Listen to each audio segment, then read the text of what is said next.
I mean, isn't it awesome? Yes. I mean, at every moment we get to be challenged to move to our higher selves, to our greater selves. Yes. And nothing like a good challenge. Yes, that is than so a bad true. election. Yes, yes, Lord. I mean, yeah, and you know what? It's amazing to me because, you know, I went into this past Tuesday and, you know, I mean, we had all of our expectations, you know. Yes. We thought we knew how it was going to turn out. And all of a sudden, it's like there was this switcheroo that was done. And even though, you know, Hillary won by the popular vote, the electoral vote said something different. And so, you know, it's an amazing thing, right? It's an amazing experience that we've gone through. But what it's done is it provides us each with a challenge that says, you know, we have to rise higher, right? We have to rise higher than that. Yes. And so, you know, just when we thought we, you know, what we knew, yeah, we get to go higher. I am in the process. You know what?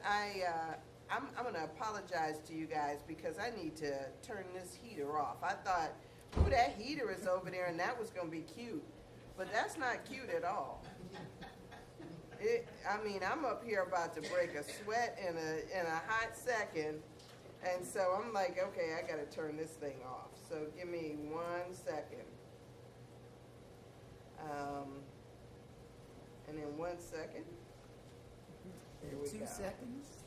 2 seconds, you say. 2 seconds, 3 seconds. Oh my goodness, thank you. It's amazing because I didn't think I could feel that thing. It was so far away, and it's like I get up here and I break out into a sweat. And I have been doing really good with this, you know, sweating thing. So it's amazing. Okay, so you guys, I'm going to tell you, I'm excited about the opportunity that this provides us. Because, you know, we have been going through, and we've talked last month about the abundance, and we talked about, you know, getting to our abundance. And this month, our theme is making room for our good. And so I started thinking about all the challenges that this whole thing, this looking at this election in a different way provides for us. And I started thinking to myself that everything that comes up, you know how I talk about God has this giant computer that gives us the exact lessons that we need in order to grow into our higher self. This election has provided us with the same opportunity. How do we grow into our higher self so that we know the truth? And the truth is that love is the only thing that's real. Yeah. And as we know that truth, we are constantly challenged to move into that. And so I started thinking about, you know, what was I going to say? What, you know, I have this radio show that I do on Thursdays. And, you know, I can sit up and I can listen to all the naysayers and all the people that talk about what's wrong with the world, or else I can know the truth. And what's our responsibility, you know, from the perspective that we are, is to see the truth. Now, I want to show you how perfect this is, because when we talk about this idea of new thought, we talk about it in the sense of once we change our thinking, we can change our life. We talk about the power of our word and putting our word into action. We talk about how it is that we are. You know, I talked, remember last week and the week before and the week before, as we are to God as a drop of water is to the ocean. So we are in there. That whole thing that is God is present in us. Now, here's the other thing that I kind of want to say, because I think of it from, you know, like a Star Trek kind of thing. The whole of God is present wherever I am, and the whole of God is present wherever you are. We talk about this thing called everywhere, present, in all, through all, as all. But so often we've got this mindset that says that God is someplace else and looking down on us rather than being right where we are. So in our wholeness and in our fullness God is right where you are, wherever you may be, as God is right where I am, wherever I may be. Because it is the stuff and the substance of which all things are made in this universe. It is that energy that animates everything. So the whole of God is the same God that is right here in Cleveland, Ohio, as in those other states where, wherever you may have found yourself, whether it's in New York or in D.C. or in Tanzania, the whole of God is present there. So when we think about this, we think about it in terms of, okay, so if I know that the whole of God is everywhere present, if I am perceiving something as wrong someplace, if I'm perceiving that somehow God is bereft in certain people or in certain situations, then it's not the situation that's got it wrong, it's me that's got it wrong. And how do I change my mind to come into alignment with the truth that God is everywhere, in its fullness, in everyone, in every situation?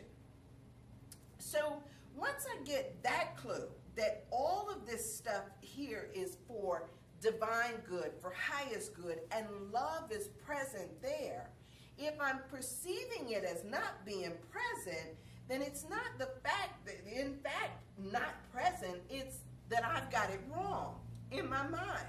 So then how do I change my mind to get into alignment? Now I say those things because I want to show you how spectacular this is. Now, we watched this particular election, and for everybody, we have sort of, taken it on like a soap opera. We've watched it with, with intense, spectator, clarity, where we're going on and we know on a day-to-day basis what's happening. Whether it's the tweets that were being sent out or the sound bites that we see on TV, we were fully engaged. Now, even those that were against our president-elect Trump, even those that were against him, still talked about and were mesmerized by the things that he was saying, almost to the point of a hypnotic thing. And not because we were in agreement, but because we were in disagreement. And, people say that, we've heard it said, and it's the truth, that all publicity is good publicity, right? All attention, where attention goes, energy flows. And so in spite of ourselves, we were giving power to something that we didn't quite agree with.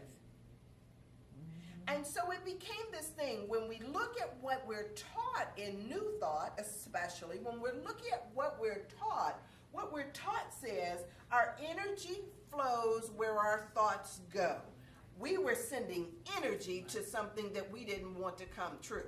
So it doesn't matter whether you're saying yes or no. The fact that you're giving energy to it means that you're bringing something about. Yes. Yes. Oh. Yeah. Now, that's a heavy responsibility to recognize this. Now, here's the other thing I want to tell y'all, because, I'll say some stuff that I thought that this path that Trump took to the White House was really brilliant. And I want to tell you why. When you turned on the TV, the sound bites that we were given, whether we agreed with it or not, was saying, we're going to win this thing. Remember hearing that? Yes. Over and over again, we're going to win this thing. Now, I'll tell you, I'm a praying person. I believe in the power of prayer. And I know from when I was doing radio, I used to tell people about my prayers. And I would say, I want a new car.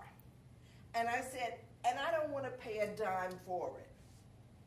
Within 2 weeks, because I said it over the air, I had a car and I didn't pay a dime for it. Okay?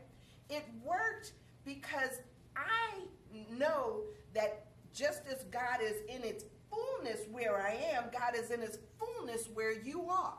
When I get you guys to agree with me, there is a power that's created from you hearing those words. So if I say, I see myself speaking to and influencing millions of people, there is a power that happens because our minds all pick up on the same thing.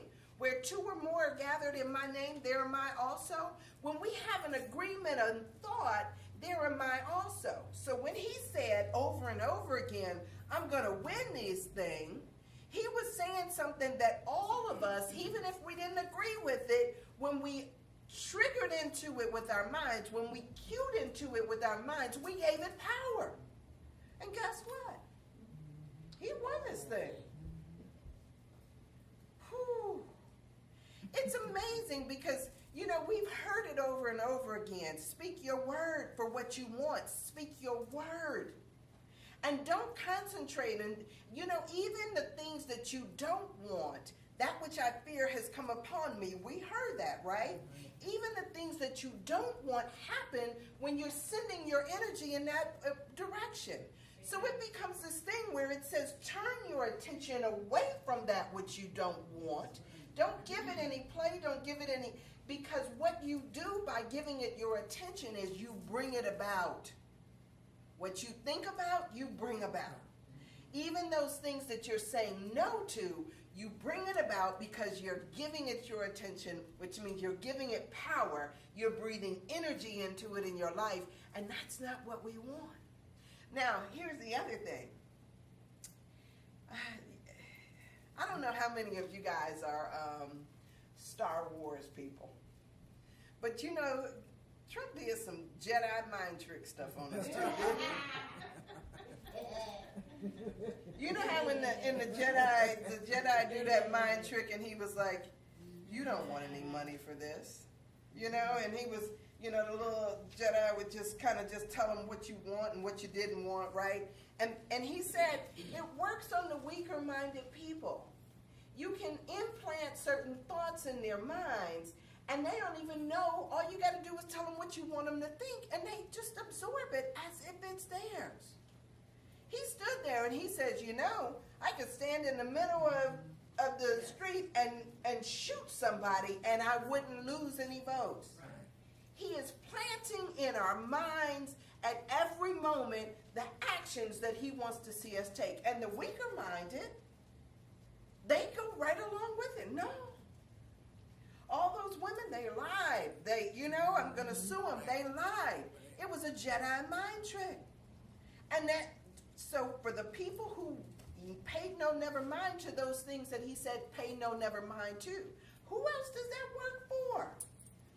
You know what? It would work for you too if you did it. If you understood the power of your words and the power of your thoughts.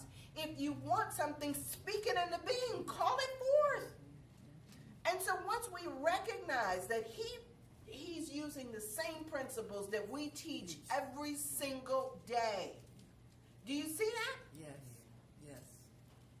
The very same stuff we talk about, he has used, and he has used it masterfully and got into the position where now he is president-elect of this country. So, now, what's in it for us to understand and to look and to learn something from this whole thing, right? But now here's the thing, because, you know, we can be mesmerized into thinking that somehow, you know, he's going to be our enemy. But here's the wonderful thing. You know that as you think about these things, so become you. You know that as we talk about him, as we throw hate on him, we accuse him of being hateful, but we become the haters. And in order for us not to get caught up and mesmerized in this downward spiral of thinking, what we need to do is lift up our thinking so that we become the people who make a change. It's a powerful thing once you know the power of your thoughts and the power of your mind. You know, when Obama went into the office, everybody was saying, we got to pray for that man. Well, we got to pray for this one like never before, because we need to make a change. We need to know, okay, here's the other thing I want to say, and I think it's important that we understand this too. Metaphysically, we have symbols, right? We've got symbols of all kinds. Aurelia pointed out the whole thing about the symbol of the house being our consciousness. So there's no difference in this when we talk about positions and when we talk about our government. I mean, right on our money, when you pull it out of your pocket, it says, "In God we trust," right? Yeah. I mean, we've got this, this all-seeing eye that is like the voice of reason that should, bring us up above those, taking sides when it, comes down to the thing. When you see a pyramid on the dollar, it's got 4 sides, but if we go up to the top, we're not caught up in taking a side, Democrat or Republican or East or West or anything like that. We move up into a higher consciousness. Everything is about us lifting up in consciousness if we understand it from that perspective. On the dollar bill, you see an eagle that's sitting there. And in one hand, he's got olive branch, and the other one, he's got arrows, right? We get to choose whether we're going for peace or for war. We get to choose that. That is part of this thing called a democracy. We are all participating in this. Now, this election of Trump has woke something up in us, has it not? Yeah. I mean, people are all over the world are protesting. And right here in our country, people are protesting. We've waken up a sleeping giant that says, hey, I get to participate in this system. I get to participate in the, and you know what, and those folks, because I knew a lot of people who said that they didn't vote. Yes. Yes. Yeah, Or people who went and voted, we saw the numbers, people who went and voted and chose to, thinking that it was a form of protest, chose not to choose between the presidents. I'm going to vote the rest of the ballot, but not those presidential things, because they didn't like either candidate. And so guess what? Here we are. So now that we're here, it becomes this thing of us recognizing that this is not his country. It does not say Trump across the White House. Not yet. But you hear we say not yet. But the truth of the matter is that each of us, have something to say about that, and there is a power in our voice and letting our voices be heard.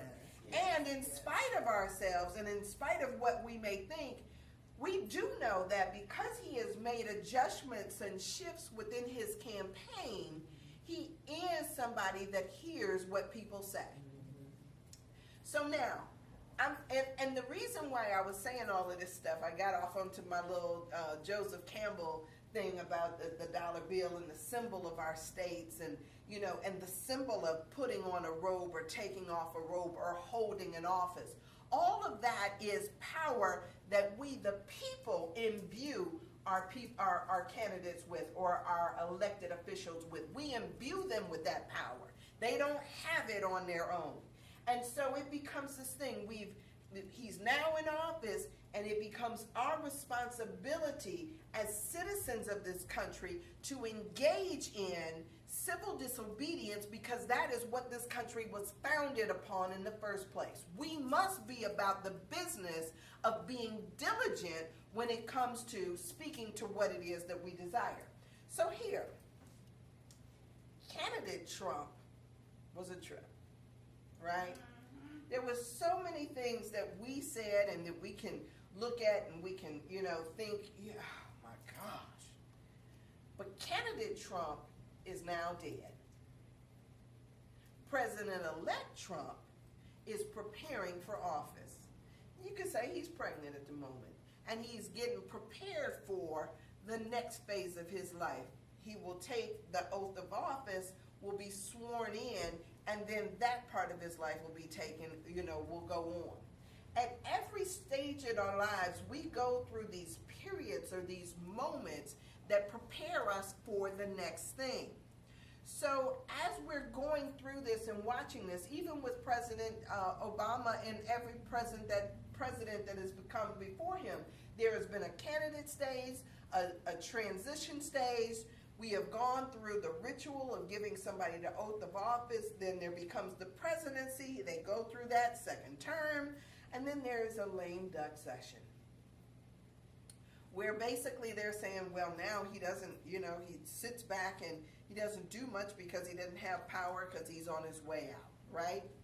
So we watch these transitions as they go, and basically we have, bought in and respected those types of things and said, okay, this is the way it's going to be. Now, at some point we have to let that candidate phase die and then recognize that this office bears with it responsibilities that I'm not even sure that he knew all about, right? But it becomes this thing of where now all of a sudden he has to surround himself with a team that can give him the information that he needs so that he can do the job that he was elected to do.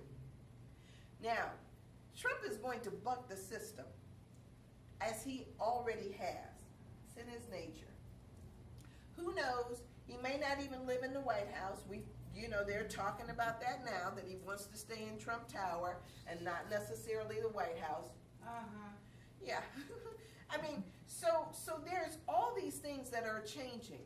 But what happens is that this is an opportunity for our country.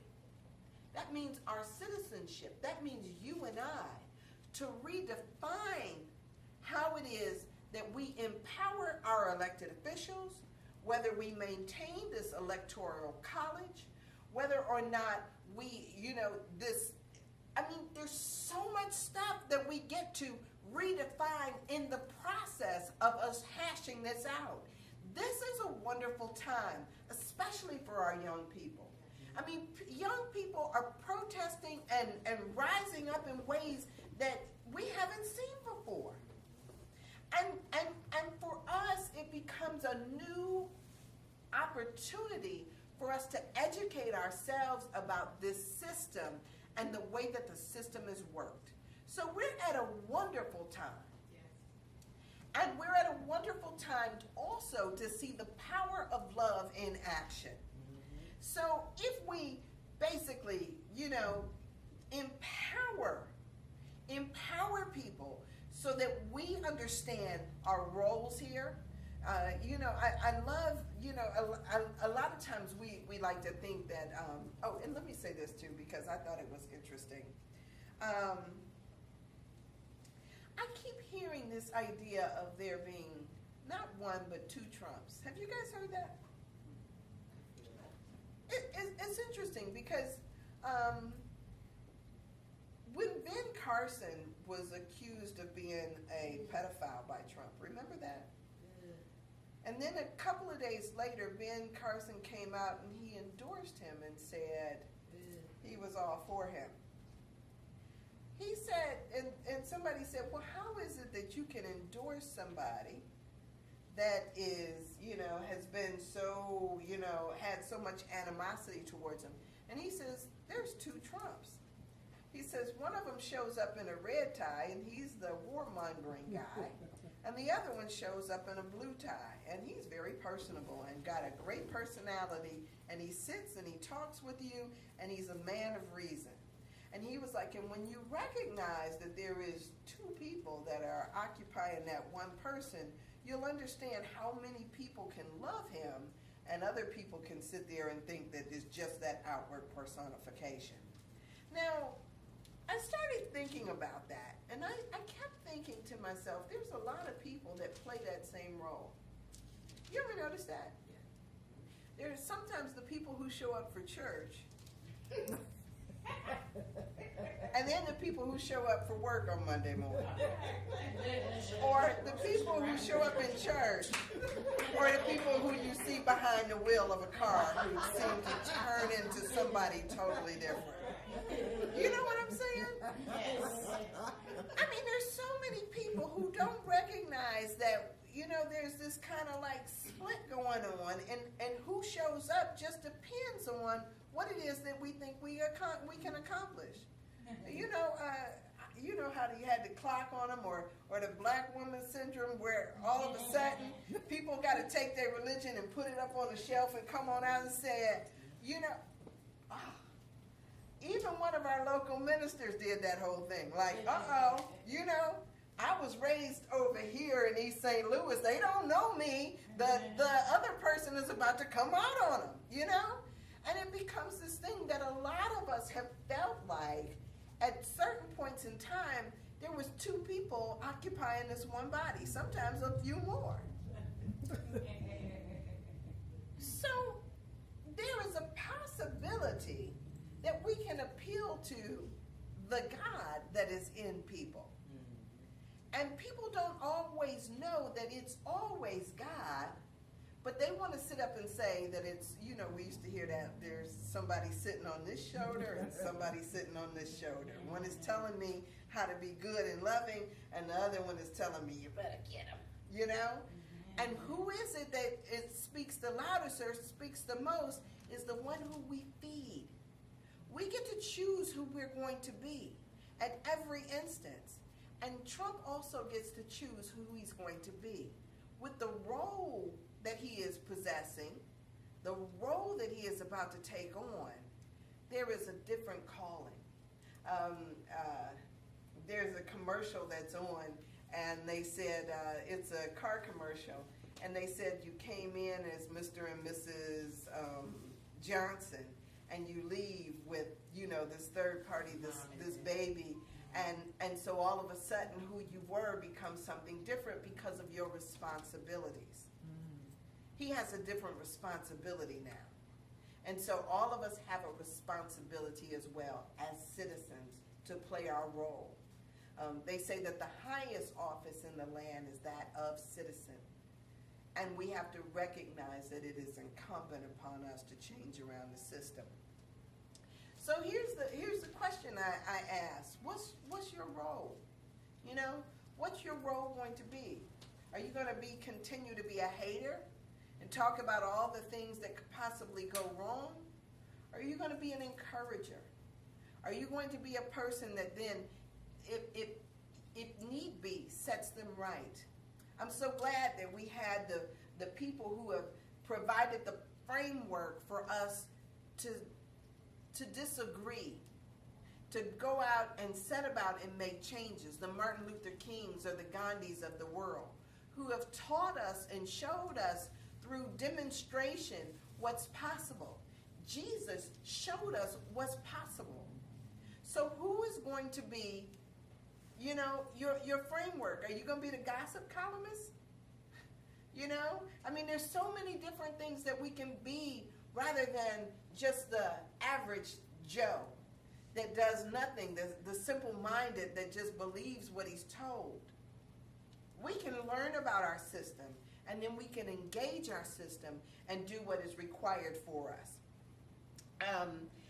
It's funny because I think for so long we've been so disengaged from this process. Once the civil rights era was over, it seems like everybody just settled down and went to sleep.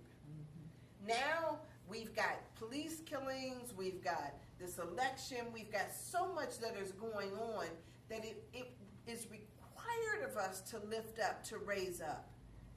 And yet and still it seems like we're trying to push something that seems to not want to go. At a certain point, we have to take on this gauntlet and say, this is my responsibility. I was watching one of the protest things on the television, and this guy was saying, well, I didn't vote. But now that this thing has happened, now he has to take to the streets and become a person who is conscientiously objecting to what's going on. Well, the power resides in the vote. That's what we needed. However, we see that even though Hillary had the popular vote, she didn't have the electoral college vote. And so it becomes this thing of we need to be about the business of changing the system. We need to get rid of that Citizens United thing that's all about the money and politics. We need to get all of this stuff straightened out, and this is the time to do it. Because right now, everything has been mixed up. Everything is just lifted up. It's kind of like that thing when you're trying to get the dandruff out of your hair. You need to scratch it up first. Loosen that stuff up, and then when it'll wash away a little better. But if it's just there and it's stuck and it's not going, it ain't going anywhere. So we need to be about the business of getting this done. Now, the last point that I want to make to you guys is this thing of changing around how we see ourselves, right? We talk about this thing as God is loving. It's kind of like a misnomer. God is neither loving nor hating. God is love, right? God isn't warring. God isn't, like trying to keep something away from you. God is, the nature of God is life, is giving, is that. So it becomes this thing of not trying to see ourselves in terms of whether or not we're going to be on the left or the right, but to move higher to a point of reasoning. Let us, as our theme for this month talked about, or is it the motto for this month, let us operate as God. Let us operate as love. Let us operate in all of those things and not get caught up in the opposites, but in the truth. The truth is that we've never been separate. The truth is that the same power that was with Jesus is the same power with you. It's the same power with Donald Trump. Your words have power. All of this stuff has power. And to the degree and to the extent that you use it and you recognize it, to that degree will it be answered. Not sitting there talking about what you don't like and what you hate, but turning your attention away from that and speaking your word for what you desire to be the truth. I am a loving person. Beyond that, I am love, right? I'm the spot where God shows up. And so if that be true for me, I know it's true for you. And when you change it around from what we've been doing, because y'all don't want to be the ones that I could just Jedi mind trick and tell you any old thing. And it's funny because so often that's what happens, right? As I was watching the election results come in, it was so funny because there were all these political pundits that were sitting there scratching their head like, I thought we had done a good job of this. I thought we had told y'all what to do. And they're sitting there and they're confounded like, something went wrong here. We told you guys. We showed you the sound clips that we wanted you to see. And yet and still, this happened, right? Right. But now, here's the funny thing, because I think Hollywood has it good. Hollywood knows is that when you want to get to somebody and when you want to really talk to them, you go in through the back door, right? There's this thing where the Jedi mind tricks, we can try that, and sometimes it works, sometimes it doesn't. But what happens is you guys come in here and, well, let me say it like this. You can watch a TV program and there's subtle changes that happen in your life based on what you see on TV and based on, that's not so bad. I can accept this. I can see that. And it changes our minds on a subtle level.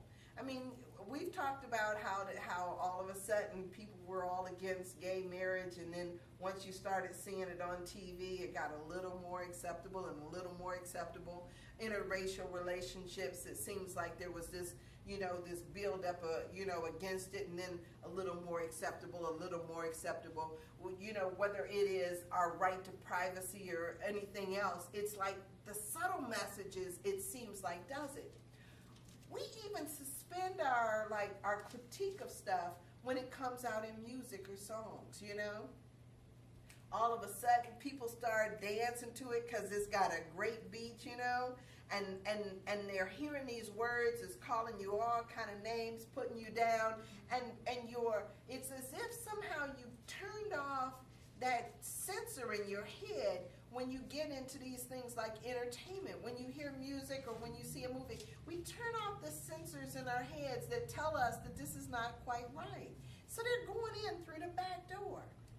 The tripped out thing is that when we get to church, all of a sudden we want to turn our sensors up and say, I don't know if I believe that stuff, and we start critiquing everything.